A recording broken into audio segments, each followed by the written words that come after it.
Hi everyone. आज आपण चर्चा करणार आहोत जे काय आपलं गव्हर्नमेंट मेडिकल कॉलेज आहे ना मुंबईमध्ये, तर त्याचा एक्सपेक्टेड कट ऑफ 2026 साठी किती जाणार आहे याची आपण सविस्तर चर्चा करणार आहे. याच कॉलेजला जे जे हॉस्पिटल अटॅच आहे ही पण गोष्ट तुम्हाला आठवून ठेवून आहे.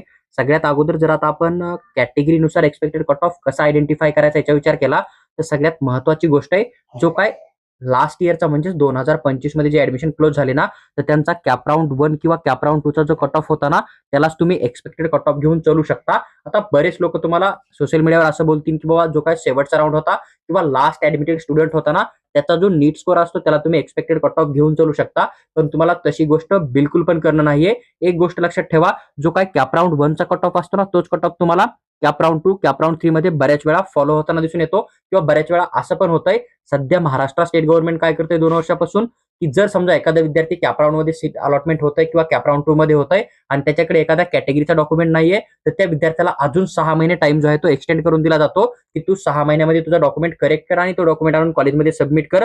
या गोष्टीमुळे कुठल्याही प्रकारे कोणताही विद्यार्थी डॉक्युमेंट व्हेरिफिकेशन मध्ये आउट होत नाहीये. त्याच्यामुळे कॅप राऊंड 1 च्या नंतर कॅप राऊंड 2 चा कट ऑफ खूप जास्त कमी जाईल किंवा कॅप राऊंड 2 नंतर कॅप राऊंड 3 चा खूप जास्त कमी जाईल. अशा फेक अपेक्षावर बसणं जे आहे ते तुम्ही सोडून देऊन कॅप राऊंड 1 आणि कॅप राऊंड 2 चा जो कट ऑफ आहे ना, त्यालाच तुम्ही एक्सपेक्टेड कट ऑफ जो आहे तो घेऊन चालू शकता 2026 साठी.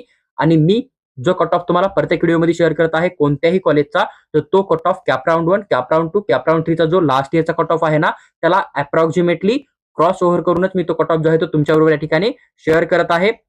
तर मी जो कट ऑफ शेअर करत आहे तो कट ऑफ तुम्ही या ठिकाणी एक्सपेक्टेड कट ऑफ घेऊन 100% चालू शकता. मी जो डाटा शेअर करतो तो डाटा करेक्ट आहे की रॉंग आहे याची जर तुम्हाला आयडेंटिटी करणं असेल तर तुम्हाला काय करणं आहे, जो एसएमएल नंबर किंवा ऑल इंडिया रँक मी व्हिडिओमध्ये शेअर करतो ना, तर तुम्हाला कॅप राऊंड 1 कॅप राऊंड 2 आणि कॅप राऊंड 3 च्या ज्या अलॉटमेंट लिस्ट आहेत महाराष्ट्र स्टेट गव्हर्नमेंटच्या, तिथं जाऊन सर्च करणं आहे. तुम्हाला ह्याच ऑल इंडिया रँकवर किंवा ह्याच एसएमएल नंबरवर हाच विद्यार्थी भेटेल, याच कॅटेगरीमधून सीट अलॉटमेंट होताना याच कॉलेजमध्ये. ही गोष्ट लक्षात ठेवा.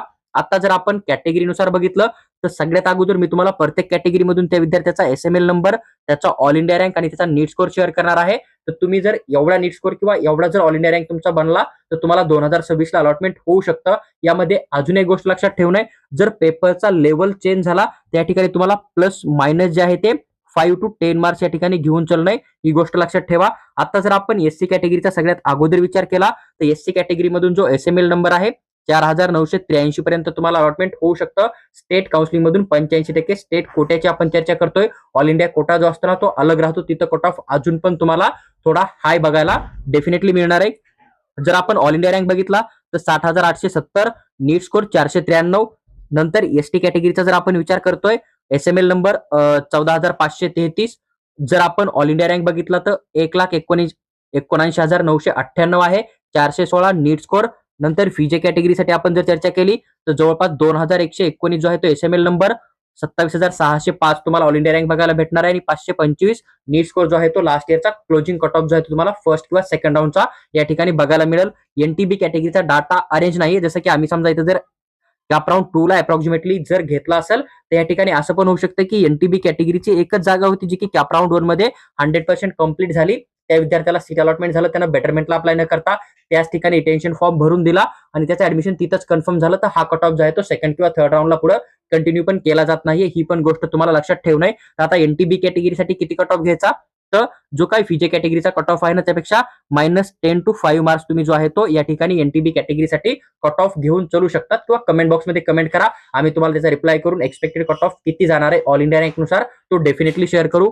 त्यानंतर एनटीसी कॅटेगरीचा जर आपण विचार करतोय एसएमएल नंबर 1,101 तुम्ही घेऊन चालू शकता. जर आपण ऑल इंडिया रँक बघितला तर 14,239, नीट स्कोर 546. एनटीडी कॅटेगरीसाठी 772 SML number, 9,748 all India rank आणि 556 नीट स्कोर. ओबीसी कॅटेगरीचा विचार केला 926 एसएमएल नंबर, 11,829 जो आहे तो ऑल इंडिया रँक आणि 551 तुम्ही या ठिकाणी जो आहे तो नीट स्कोर घेऊन चालू शकता. ईडब्ल्यूएसचा जर विचार केला तर 1,274 SML number, 16,525 all India rank आणि 541 नीट स्कोर. एसीबीसी कॅटेगरीचा जर आपण विचार करतोय तर 883 SML number, 11,252 all India rank आणि 552 नीट स्कोर. ओपन कॅटेगरीचा जर आपण या ठिकाणी विचार केला तर 688 HML number, 8586 all India rank आणि 559 नीट स्कोर पर्यंत जे आहे ते लास्ट इयरला या ठिकाणी अलॉटमेंट झालेला आहे. आणि हाच कट ऑफ तुम्हाला एक्सपेक्टेड कट ऑफ घेऊन चालू नाही. प्रत्येक कॅटेगरीमधून जो काही मी कट ऑफ शेअर केला तो जनरल कॅटेगरीनुसार आहे, ही गोष्ट लक्षात ठेवा. जसं की एखादी कॅटेगरी उदाहरणार्थ एससी कॅटेगरी, तर एससी कॅटेगरीमध्ये काही जागा जनरल मधून असतात, काही मुलींसाठी असतात. तो जो काय हा जनरलचा कट ऑफ आहे ना, तो कट ऑफ मी तुमच्याबरोबर शेअर केलाय. बऱ्याच वेळा बऱ्याच कॅटेगरीमध्ये मुलींची संख्या जास्त असेल तो मुलींचा कट ऑफ हाय पण जातो वुमन कोट्यामधून, बऱ्याच कॅटेगरीमधून तो कमी पण जातो. पण एक प्रोबॅबिलिटी अशी आहे की 70% कॅटेगरीसाठी वुमनचा जो कट ऑफ आहे ना तुम्हाला जनरल पेक्षा जास्तच बघायला मिळतो. त्याचं मेजर रिझन हेच आहे की जी मुलगी त्या कॉलेजला अलॉटमेंट करते त्या कॅटेगरीमधून, तिला अगोदर वुमन कोट्यामधून सीट अलॉटमेंट केलं जातं. वुमन कोट्याच्या सीट अलॉटमेंट झाल्याच्या नंतरच मुलींना जनरल कोट्यामधून सीट अलॉटमेंट केलं जातं. ही गोष्ट तुम्हाला आठवण ठेवणं आहे.